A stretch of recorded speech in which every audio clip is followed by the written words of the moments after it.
माखन एक गरीब गवळी होता. तो रोज आपल्या गायींचे दूध काढून विकत असायचा. 1 लिटर मला पण दे मक्खन दादा, आणि मला पण. माखनचा एक मुलगा होता. तो रोज आपल्या वडिलांची प्रत्येक कामात मदत करत असे. तुम्ही इथे या काका, मी तुम्हाला दूध देतो. हो हो. माखन आपल्या मुलावर सोहमवर खूप खुश होता.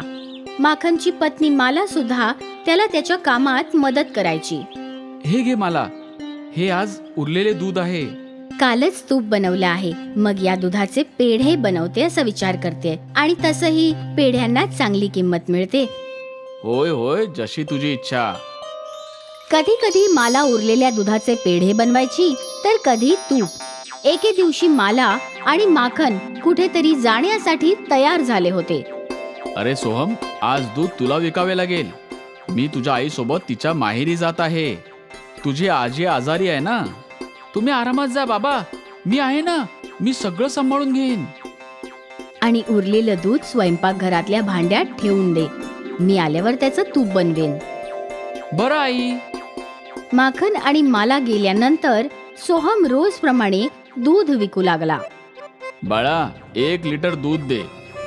हो काका. काय झालं, आज तुझे बाबा दिसत नाहीयेत? बाबा आईसोबत माझ्या आजोळी गेले आहेत. माझी आजी आजारी आहे ना, तिला पाहण्यासाठी. ठीक आहे, पण तुला एकट्याला हे सगळं काम करायला जमेल? हो काका, बाबांसोबत काम करून आता मला सगळ्याची सवय झाली आहे. वा, खूपच छान. त्या दिवशी सोहमने एकट्याने सर्व दूध विकलं आणि उरलेलं दूध स्वयंपाकघरातील एका मोठ्या भांड्यामध्ये ठेवून दिलं. संध्याकाळच्या वेळी जेव्हा माखन आणि माला परत येत होते, तेव्हा अचानक एक किडा माखनच्या डोळ्यात गेला. अरे माझा डोळा, माझा डोळा, मला माझा डोळा. मालाने माखनच्या डोळ्यावर पाणी मारलं. माखनचा एक डोळा लाल झाला होता. मला एका डोळ्याने काहीच दिसत नाहीये. अरे देवा. तुम्ही काळजी करू नका, आपण आताच डॉक्टरांकडे जाऊया. मला माखनला गावात घेऊन आली. सोहमने ताबडतोब डॉक्टरांना घरी आणलं. डॉक्टर साहेब, बघा ना, रस्त्यात यांच्या डोळ्यात काय गेलं, यांना काही दिसतच नाहीये. डॉक्टरांनी माखनच्या डोळ्यावर टॉर्च मारली. मक्खन, तुला उजेड दिसतोय का? नाही डॉक्टर साहेब. डॉक्टरांनी बराच वेळ तपासलं, पण त्यांना काही समजलं नाही. यांच्या डोळ्यामध्ये काही इजा तर नाही दिसत आहे, पण समजत नाहीये की यांना दिसत का नाहीये. आता आम्ही काय करू? तुम्ही यांना शहरातल्या स्पेशलिस्टकडे घेऊन जा. ठीक आहे डॉक्टर. दुसऱ्या दिवशीच माला आणि सोहम माखनला घेऊन शहरातील स्पेशलिस्टकडे गेले. स्पेशलिस्टने लेझर मशीनने चाचणी केली, पण तरीही त्यांना काहीच समजलं नाही. डोळ्यामध्ये काही दोष तर नाहीये, पण तरीही समजत नाहीये की हे पाहू का शकत नाहीत. आता आम्ही काय करू शकतो? वाट पाहू शकता. आता दुसरा काही इलाज नाही. कदाचित हळूहळू त्यांना परत दिसायला लागेल. ठीक आहे. आता माला आणि सोहम दोघंही निराश झाले. ते माखनला परत घेऊन आले. दुसऱ्या दिवसापासून सोहम एकटाच दूध विकू लागला. तो उदास होता. 2 लिटर दूध दे मला बाळा. हो काका, 1 लिटर मला दे. हो, आता लगेच देतो. काय झालं बाळा, तू एवढा उदास का आहेस? सोहमने त्या माणसाला माखन सोबत झालेल्या अपघाताबद्दल सांगितलं. आता माहित नाही बाबा कधी पाहू शकतील.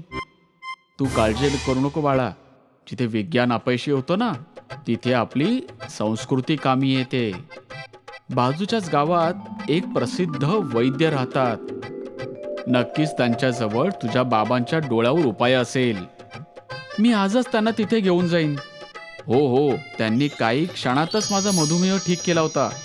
तर मग तुझ्या बाबांचा इलाज पण करतीलच. सोहमने मोठ्या आशेने आपल्या बाबांना त्या वैद्यांकडे घेऊन गेला. मला पण त्यांच्या सोबतच होती. वैद्यांनी माखनचे डोळे तपासले. पण नक्की झालं काय होतं? आम्ही जंगलातील वाटेने येतच होतो, तेव्हा बहुतेक एखादा किडा का माशी यांच्या डोळ्यात गेला. यांचे डोळे लाल झाले आणि बस, तेव्हापासूनच हे पाहू शकत नाहीयेत. मला समजलं. माझ्याकडे यावर एक उपाय सुद्धा आहे, पण याच्या इलाजासाठी जी वनस्पती लागेल ती खूप दुर्लभ आहे. मी तुम्हाला ती वनस्पती आणून देईन. ते एवढे सोपे नाहीये बाळा. मला जी वनस्पती पाहिजे ती एक जादुई वनस्पती आहे. ती दक्षिणेकडील डोंगराळ जंगलातच मिळेल. मी माझ्या बाबांच्या डोळ्यांसाठी काहीही करू शकतो वैद्य काका. त्या जंगलाची रक्षक एक राक्षसीण आहे. एक डोळा असणारी राक्षसीण. ती एवढ्या सहजपणे तुला वनस्पती घेऊ देणार नाही.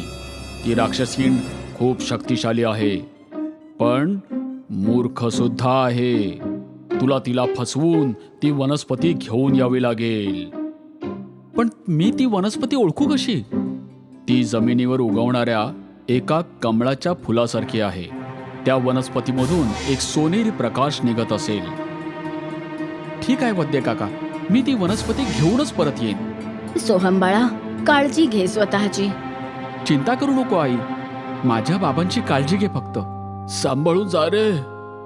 माखन आणि मालाला लहानग्या सोहमची काळजी वाटत होती आणि सोहमला फक्त आपले लक्ष्य दिसत होते.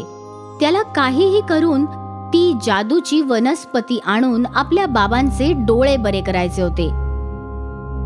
शेवटी सोहम रात्रीच्या अंधारात त्या डोंगराजवळ जंगलात पोहोचलाच. वैद्य काका म्हणाले होते की इथे एक धोकादायक राक्षसी नसेल, पण इथे तर कुणीच दिसत नाहीये. सोहम इकडे तिकडे पाहतच होता आणि तेव्हाच त्याच्या समोर एक कुरूप आणि मोठी राक्षसीण उभी राहिली. माझ्या जंगलात येण्याची तुझी हिम्मतच कशी झाली? मी तुला खाऊन टाकीन छोट्या. राक्षसिणीला जोरजोरात हसताना पाहून सोहम सुद्धा जोरजोरात हसू लागला. तू का हसतो आहेस? कारण तू मला नाही, मी तुला खाऊन टाकीन. तू तर एवढासा आहेस, तू मला काय खाशील? मी जरी लहान असलो, पण माझ्या जादुई शक्ती पुढे तुझं हे मोठे शरीर काहीच नाहीये. मी ते तुला मारायला आलो आहे, जेणेकरून तुला मारल्यानंतर हे सारं जंगल माझं होईल आणि इथल्या सगळ्या जादुई वनस्पती सुद्धा.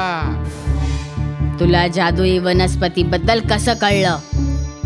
मला तर ती जादुई वनस्पती सुद्धा माहितीये, ज्यामुळे तुझी शक्ती वाढेल. काय खरंच? जर तू मला ती जादुई वनस्पती दिलीस तर त्या बदल्यात मी तुला खूप सारं सोनं देईन. मला सोनं नकोय, पण मला दुसरंच पाहिजे. आणि ते काय? मला तू सोनेरी जादुई वनस्पती दे आणि मग मी तुला जादुई वनस्पती सांगेन, ज्याने तुझी शक्ती दुप्पट होईल. राक्षसीण थोडा विचार करू लागली. ठीक आहे, चल माझ्या बरोबर. राक्षसीण सोहमला आपल्या सोबत डोंगराच्या मागच्या बाजूला घेऊन गेली. तिथे खूप साऱ्या जादुई वनस्पती होत्या. प्रत्येक वनस्पतीतून वेगवेगळ्या रंगांचा प्रकाश येत होता. सोहमने कमळाच्या फुलासारखी दिसणारी सोनेरी प्रकाश बाहेर पडणारी जादुई वनस्पती शोधून काढली. मला ती सोनेरी वनस्पती पाहिजे. त्याआधी तू मला ती जादुई वनस्पती दाखव, ज्यामुळे माझी शक्ती वाढेल. ती पांढऱ्या प्रकाशाची, लक्षात ठेव. तुला ती झोपल्यावर आणि उठायच्या आधी खावी लागेल. ठीक आहे. राक्षसिणीने सोहमला 2 सोनेरी जादुई वनस्पती दिल्या आणि सोहम गपचूप तिथून बाहेर निघून आला. काही वेळाने राक्षसीण विचार करू लागली. त्याने सांगितलं होतं की झोपल्यावर आणि उठायच्या आधी खावी लागेल, पण मग मी झोपेत कशी खाणार? राक्षसीण आपले डोके खाजवत होती आणि सोहम इकडे एकदम सुरक्षितपणे वैद्यांजवळ पोहोचला होता. वा बाळा, मला खात्री नव्हती की तू हे करू शकशील, पण तू तर खूपच हुशार आहेस. वैद्यांनी त्या वनस्पतींमधून रस काढला आणि माखनच्या डोळ्यांमध्ये घातला. माखनच्या डोळ्याची दृष्टी परत आली. त्याने सर्वात आधी आपल्या मुलाला सोहमला पाहिलं. सोहम, आज तुझ्यामुळे मी पाहू शकतोय. तुझे खूप खूप धन्यवाद. खूप खूप धन्यवाद बाळा. बाबा, तुम्ही मला धन्यवाद बोलायची काहीच आवश्यकता नाहीये. मालाने आपल्या मुलाला सोहमला मिठी मारली.